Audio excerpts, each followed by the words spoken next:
നമ്മുടെ ഒരു പ്രേക്ഷകയുണ്ട്. അപ്പം തോമസിന്റെ ഭയങ്കര ഫാനാണ്. അപ്പൊ തോമസിന്റെ അടുത്തൊന്ന് സംസാരിക്കണം എന്ന് പറഞ്ഞിട്ടുണ്ടായിരുന്നു. അപ്പം ഒന്ന് നമ്മൾ കോള് കണക്ട് ചെയ്യട്ടെ. ഓക്കെ. അലീന എന്നാണ് പേര്. ഹലോ. ഹലോ അലീന. അതെ. അലീന, ഞാൻ മൈൽ സ്റ്റോൺ മേക്കേഴ്സിൽ നിന്നായിരുന്നു വിളിക്കുന്നത്. അയ്യോ ചേച്ചി പറയൂ. ഞാൻ 2-3 ദിവസമായി പറഞ്ഞിട്ട് അപ്പൂനെ പറഞ്ഞ് ചോദിച്ചിട്ട്. ആണോ? എന്തായി? തോമസിന്റെ അടുത്ത് സംസാരിക്കണം എന്ന് പറഞ്ഞിട്ടുണ്ടായിരുന്നില്ലേ? അതെ അതെ അതെ അതെ. അപ്പൊ തോമസ് ഇപ്പൊ എന്റെ ഫ്രണ്ടിൽ ഇരിപ്പുണ്ട്. സീരിയസ്ലി? യെസ്. ഞാൻ തോമസിന്റെ ഫോൺ കൊടുക്കട്ടെ? ഓക്കെ, റെഡി അല്ലേ? ഫോൺ കൊടുക്കട്ടെ? Okay. Hello hello hello Aleena, ഒരു ലൗഡിലാട്ടോ ഇട്ടേക്കുന്നത്. ഒന്ന് വിളിച്ച് പറയല്ലേ? ഒരു ലൗഡിലായിട്ട് സംസാരിക്കുന്നതെന്ന്. ഹായ്, താങ്ക് യു കേട്ടോ, it means a lot. Seriously ചേട്ടാ, എന്താ പറയാ, അടിപൊളിയായിരുന്നു കേട്ടോ. ഞാൻ ഫിലിം കണ്ടു കഴിഞ്ഞിട്ട് ഞാൻ ഏറ്റവും ആദ്യം നോക്കിയത് തോമസ് ചേട്ടനെ കണക്ട് ചെയ്യാൻ എന്തെങ്കിലും മാർഗം ഉണ്ടോന്നായിരുന്നു. ആണോ? അയ്യോടാ, ഞാൻ ഇൻസ്റ്റയിലൊക്കെ മെസ്സേജ് ചെയ്തിട്ടുണ്ടോ? ഞാൻ നോക്കാം കേട്ടോ, ഞാൻ നോക്കാം. കൊറേ മെസ്സേജസ് വന്ന് കിടക്കുന്നോണ്ടേ നോക്കാൻ പറ്റിയിട്ടില്ല. ഞങ്ങളിങ്ങനെ തിയേറ്റേഴ്സ് ഒക്കെ കയറി ഇറങ്ങി ഓടി നടക്കുവായിരുന്നു. ഒരു കുഴപ്പമില്ല, ചേട്ടനോട് നേരിട്ട് സംസാരിക്കാൻ പറ്റും. അയ്യോടാ, താങ്ക് യു കേട്ടോ, താങ്ക് യു അലീന. അടിപൊളിയായിരുന്നു, പെർഫോമൻസ് ഒന്നും പറയാനില്ല. പിന്നെ ഞാൻ ഇവരോട് പറഞ്ഞായിരുന്നു ജസ്റ്റ് 1-2 കാര്യങ്ങളൊക്കെ ചോദിച്ചോട്ടെ, പെർമിഷൻ ഉണ്ടെന്ന് എനിക്ക് തോന്നുന്നു. ആണോ? ദൈവമേ. ഓക്കെ, ചോദിച്ചോ.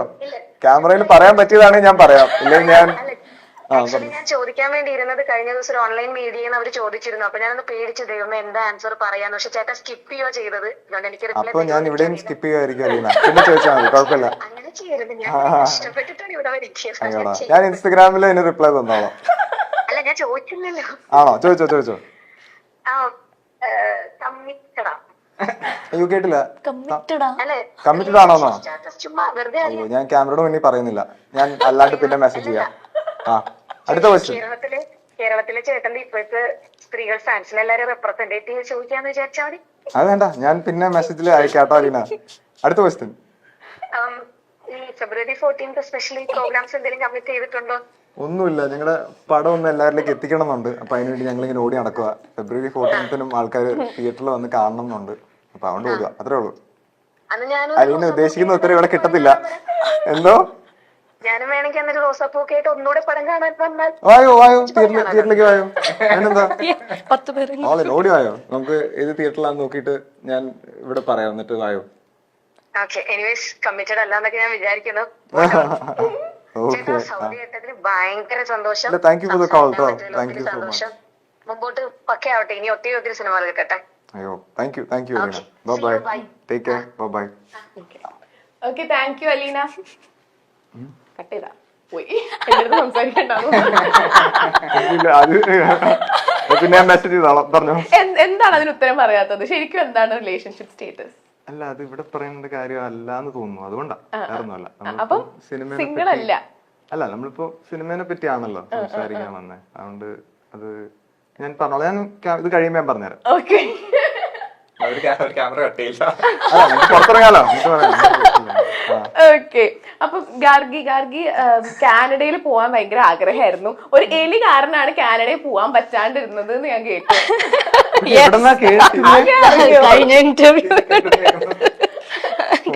എന്താണ് എലി എന്താ ചെയ്തത്? എലി എന്റെ ബർത്ത് സർട്ടിഫിക്കറ്റ് തിന്നു. അപ്പോ ബർത്ത് സർട്ടിഫിക്കറ്റ് ഇല്ലാത്തതുകൊണ്ട് എനിക്ക് പാസ്പോർട്ട് എടുക്കാൻ പറ്റിയില്ല. അപ്പൊ 2ാമത് ബർത്ത് സർട്ടിഫിക്കറ്റിന് അപ്ലൈ ചെയ്തു. അപ്പൊ അതില് എന്റെ അച്ഛന്റെ അമ്മയുടെ പേര് തെറ്റി. അപ്പൊ 3ാമത് ബർത്ത് സർട്ടിഫിക്കറ്റിന് അപ്ലൈ ചെയ്തു. അപ്പോഴേക്കും ഞാൻ ഡ്രാമ സ്കൂളിലെത്തി. ഓക്കെ. അപ്പൊ ഈ ഡ്രാമ സ്കൂളിൽ പഠിച്ചത് കൊണ്ട് ആക്ടിങ് കുറച്ചും കൂടെ എളുപ്പമായി അങ്ങനെ ഫീൽ ചെയ്തിട്ടുണ്ടോ? ഡെഫിനറ്റ്ലി. കാര്യം ആക്ച്വലി എന്ത് തരം ഒരു ആർട്ട് ഇൻസ്റ്റിറ്റ്യൂഷൻ ആണെങ്കിലും what I consider is it's a place to make mistakes safely. അങ്ങനെ ഒരു സ്പേസ് ഉണ്ടല്ലോ. ഞാനിപ്പോ സ്റ്റാർട്ടിങ് തന്നെ എൻ്റെ വർക്ക് എല്ലാവരും കാണുകയാണെങ്കിൽ ചിലപ്പോൾ നന്നായിരിക്കണം എന്നില്ലല്ലോ. നമ്മൾ ചെയ്ത് പഠിച്ചു വരാനുള്ള conveniently you can make mistakes. So that's a big thing, and there are people നമുക്കത് ആ മിസ്റ്റേക്കിൽ നിന്ന് നമ്മളെ ഹെൽപ്പ് ചെയ്യാൻ ആളുകൾ എപ്പോഴും കൂടെ ഉള്ളൊരു സ്ഥലവും കൂടെയാണ്. So yeah. ഓക്കെ തോമസ്, അപ്പം എല്ലാവർക്കും ആനന്ദം 2 ഇനി ഉണ്ടാവോ? ഇതിനെ പറ്റിയൊക്കെ അറിയാൻ ആഗ്രഹം ഉണ്ടാവും. ഇനി നമുക്ക് പ്രതീക്ഷിക്കാമോ ആനന്ദം 2? എന്നോട് ഇന്നലെ ചോദിച്ചോളൂ ഞങ്ങള് തിയേറ്റർ വിസിറ്റിന് പോയപ്പോ. അറിയില്ല, ഞങ്ങൾ അന്ന് അതൊക്കെ പറഞ്ഞ് തമാശക്ക് എങ്ങനെയായിരിക്കും മുന്നോട്ട് ഈ ക്യാരക്ടേഴ്സ് ഒക്കെ പോവാന്നൊക്കെ പറഞ്ഞ് കുറെ ആലോചിച്ച് ചിരിച്ചിട്ടൊക്കെ ഉണ്ട്. അങ്ങനെയൊക്കെ സംഭവിക്കട്ടെ. നിങ്ങളൊരു ആനന്ദം സർക്കിൾ ഇല്ലേ, അത് ഇപ്പോഴും നിങ്ങൾ കോണ്ടാക്ട്സ് ഉണ്ടോ, മീറ്റ് ചെയ്യാറൊക്കെ ഉണ്ടോ? ഇപ്പം ഇന്ന് ഓരോരുത്തരായിട്ട് പടമൊക്കെ കാണാൻ വിളിച്ചിരുന്നു. എന്ത് പറഞ്ഞു എല്ലാവരും? ഇല്ല, കണ്ടിട്ടില്ല. ഓരോരുത്തർ കാണാൻ പോകുന്നൊക്കെ. ഓക്കെ, അപ്പം ഫസ്റ്റ് ആണെങ്കിൽ വിനീതേട്ടന്റെ കൂടെയാണ് ചെയ്തത്. അത് കഴിഞ്ഞിട്ട് ദാ ജോജി ചേട്ടൻ, സുരാജ് ചേട്ടൻ എല്ലാവരുടെ ഒപ്പം ഇപ്പോ ഈ മൂവി ചെയ്തു. അപ്പൊ എങ്ങനെയാണ് ആ ഒരു ഗ്രോത്തിനെ എങ്ങനെ നോക്കി കാണുന്നത്? ഞാൻ ഒരു കാര്യം പെട്ടെന്ന് ഓർത്തപ്പോ, ഇപ്പം ആദ്യത്തിൽ വിനീതേട്ടനായിരുന്നു പറഞ്ഞല്ലോ. ഇതില് വിനീതേട്ടൻ ഞങ്ങളുടെ പ്രൊഡ്യൂസർ, ഇതില് ജോബി ചേട്ടനാ. അപ്പം ഞാൻ പിന്നീട് ആലോചിച്ചപ്പോ ആദ്യത്തെ പ്രൊമോ ഇതൊക്കെ കഴിഞ്ഞപ്പോഴാ, ഇപ്പം ജോബി ചേട്ടൻ വന്നില്ലായിരുന്നെങ്കിൽ ഈ പടം ഇപ്പൊ റിലീസ് ചെയ്യുന്ന പോലെ ആൾക്കാരിലേക്ക് ഇത്രയും തിയേറ്റേഴ്സ് ആയിട്ട് ഇങ്ങനെ റിലീസ് ചെയ്യാൻ ചിലപ്പോ പറ്റി കൊണ്ടൊന്നുമില്ല. അപ്പോ ഞാൻ ഹൗ പിവട്ടൽ റോൾ ജോബി ചേട്ടൻ ഇതിലുണ്ടെന്ന് പെട്ടെന്ന് ഞാൻ ആലോചിച്ചു. അപ്പം അത് മെൻഷൻ ചെയ്യണം എന്ന് തോന്നി. ഞാൻ കഴിഞ്ഞ ഇന്റർവ്യൂസിലൊന്നും തലയിൽ അങ്ങനെ പോയില്ല. കാരണം ഞാൻ അന്ന് ജോജേട്ടനെ പരിചയപ്പെട്ടേ ഉള്ളൂ. ജോജേട്ടൻ അങ്ങനെ സെറ്റ്സിലേക്കൊന്നും അധികം അങ്ങനെ വന്നിട്ടില്ലായിരുന്നു. അപ്പം അയ്യോ, ഇനി ചോദ്യത്തിലേക്ക് വരാം. പിന്നെ ഈ ആക്ടേഴ്സ് ആയിട്ട് വർക്ക് ചെയ്തപ്പോൾ എങ്ങനെയാണ് ആ ഒരു ഗ്രോത്തിനെ? ഞാൻ അന്ന് കുറച്ചും കൂടെ അന്ന് ഞാൻ ആകെ വർക്ക് ചെയ്ത സീനിയർ ആക്ടർ നിവിൻ ചേട്ടനായിരുന്നു. അപ്പം നിവിൻ ചേട്ടനൊക്കെ ആയിട്ട് വർക്ക് ചെയ്യുമ്പം ഫാൻ ബോയ്, വൺ ഫാനാണ്. അപ്പം കൂടുതലും എക്സൈറ്റ്മെന്റും നെർവസ്നെസ്സും പിന്നെ പെട്ടെന്ന് അങ്ങ് കഴിഞ്ഞു പോയി. ഇവരോട് വർക്ക് ചെയ്തപ്പോൾ ഞാൻ ഇവര് കൂടുതലും എങ്ങനെയാ ഓരോ കാര്യങ്ങൾ ഹാൻഡിൽ ചെയ്യുന്നതെന്നും. ഇപ്പോ ഞാൻ നേരത്തെ ഒരു ഇന്റർവ്യൂവിൽ പറഞ്ഞതാ, സുരാജ് ചേട്ടൻ അവിടെ ഒരു ചെറിയൊരു കമോഷൻ ഉണ്ടായപ്പോ ഞങ്ങളൊരു റോട്ടിൽ ഇങ്ങനെ ഷൂട്ട് ചെയ്യും. അപ്പൊ സൈഡ് എല്ലായിടത്തും ബ്ലോക്ക് ചെയ്തിട്ടൊക്കെ ഷൂട്ട് ചെയ്യുന്നത്. അപ്പൊ അവിടെ ചിലര് ഇച്ചിരി ഹാർഷായിട്ടൊക്കെ സുരാജേട്ടനോട് സംസാരിക്കുകയൊക്കെ ഉണ്ടായി. അപ്പൊ ഷൂട്ട് തടസ്സപ്പെടുത്താനൊക്കെ അപ്പം അത് പുള്ളിക്കാരൻ ഹാൻഡിൽ ചെയ്ത രീതി, അപ്പൊ അങ്ങനെ കുറെ ലേണിങ്സ് ഉണ്ട് ഇവരെ നമ്മൾ കാണുന്നുണ്ട്. അപ്പൊ അങ്ങനത്തെ ഓരോന്നൊക്കെ ഇങ്ങനെ ഞാൻ എടുത്തു വെക്കുന്നുണ്ട്. അപ്പം നാച്ചുറലി ഗ്രോത്ത് ഉണ്ടെന്ന് തോന്നുന്നു. ഓക്കെ, അപ്പം നിവിൻ ചേട്ടനെ പറ്റി പറഞ്ഞല്ലോ.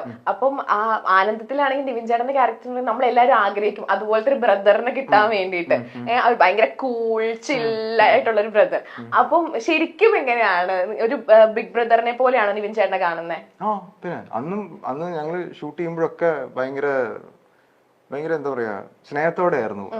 ഇപ്പം എന്റെ ഭാഗത്തുനിന്ന് ഞങ്ങള് സീനിൽ തന്നെ എന്റെ കയ്യിൽ നിന്നൊക്കെ ഇത് പോയിട്ട് ആകെ കുളമായൊരു സമയം ഉണ്ടായിരുന്നു. അപ്പം he was very cool about it. അത് കഴിഞ്ഞിട്ട് പിന്നെ ഞങ്ങള് സീൻ നന്നായി ചെയ്തു. അത് നന്നായി വന്നപ്പോ എല്ലാരും കൈയടിക്കും. അതൊക്കെ രസമായിരുന്നു. പിന്നീട് കോണ്ടാക്ട് ചെയ്തിട്ടുണ്ട് എപ്പോഴെങ്കിലും? ഇല്ല, ഞാൻ പൊതുവെ അതിലങ്ങനെ ഇച്ചിരി പുറകോട്ടാ. ഞാൻ അങ്ങനെ കീപ്പ് ചെയ്യാനൊക്കെ ഇച്ചിരി പുറകോട്ടാ. പക്ഷെ പിന്നെ കണ്ടിട്ടുമില്ല അങ്ങനെ പറയുമ്പോ എവിടെ. ഇല്ല. വിനീതേട്ടനായിട്ട് കോണ്ടാക്റ്റിലുണ്ട്. വിനീതേട്ടൻ ഞങ്ങളുടെ കൂടെ ഉണ്ടായിരുന്നല്ലോ പലപ്പോഴായിട്ട്. അതുകൊണ്ടാണ് നിവിൻചേട്ടൻ അന്ന് വന്ന് വർക്ക് ചെയ്ത് പോയി എന്നേ ഉള്ളൂ. ഞാൻ അങ്ങനെ പുറകോട്ടാണ് ഇച്ചിരി അങ്ങനത്തെ കാര്യങ്ങൾ. വിനീതേട്ടനോട് ഞാൻ ആദ്യത്തെ പോസ്റ്റർ ഇറങ്ങിയപ്പോ തന്നെ അയച്ചു കൊടുത്തു. എന്നിട്ട് ശരണെ മെസ്സേജ് ചെയ്യാനൊക്കെ എന്നിട്ട് പറഞ്ഞു. ഇപ്പൊ ശരണ അയച്ചു കൊടുത്തായിരുന്നു. അങ്ങനെ കണ്ടിട്ട് കോളേജിലെ സൗഹൃദവും പ്രണയവും ഒക്കെ പറഞ്ഞുകൊണ്ട് നമുക്ക് മുന്നിലേക്ക് എത്തിയ സിനിമയാണ് ആനന്ദം. ഒരു കൂട്ടം ചെറുപ്പക്കാരുടെ ചിത്രമായിരുന്നു ആനന്ദം. ഇതിലെ ഓരോ കഥാപാത്രങ്ങളെയും നമുക്ക് ഇന്നും ഓർമ്മയുണ്ട്, അല്ലേ? 2016 സിനിമ റിലീസ് ചെയ്തത്. ഗണേഷ് രാജാണ് ചിത്രം സംവിധാനം ചെയ്തത്. പ്രൊഡ്യൂസ് ചെയ്തത് വിനീത് ശ്രീനിവാസനാണ്. സിനിമയിൽ നിവിൻ പോളി ഒരു ഗസ്റ്റ് ക്യാരക്ടറായിട്ടും എത്തുന്നുണ്ട്. ഇതിലെ ഓരോ ക്യാരക്ടേഴ്സിനെയും നമുക്ക് ഇന്നും പരിചയമുണ്ട്.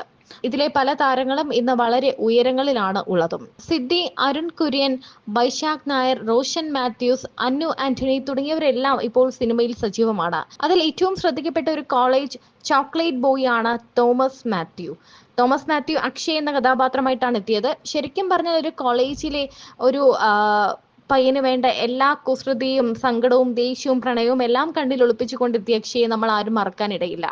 അക്ഷയോട് അന്നും ഇന്നും ചിലർക്കെങ്കിലും ഒരു ക്രഷ് തോന്നിയിട്ടുണ്ടായിരിക്കാം.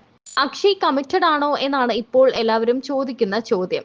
അക്ഷയുടെ ഒരു പുതിയ വീഡിയോ ആണ് വൈറലാകുന്നത്. ഇതിൽ അക്ഷയ് പറയുന്നുണ്ട് താൻ കമ്മിറ്റഡ് ആണോ അല്ലയോ എന്ന് തന്റെ ആരാധികമാർക്ക് കൃത്യമായൊരു ഉത്തരം പറയുന്നുണ്ട്. ആനന്ദം സിനിമയിലെ അക്ഷയെ ലൈവായി പ്രപ്പോസ് ചെയ്തിരിക്കുകയാണ് ഒരു ആരാധിക. ഈ ആരാധികയ്ക്കുള്ള മറുപടിയും അക്ഷയ് നൽകുന്നുണ്ട്.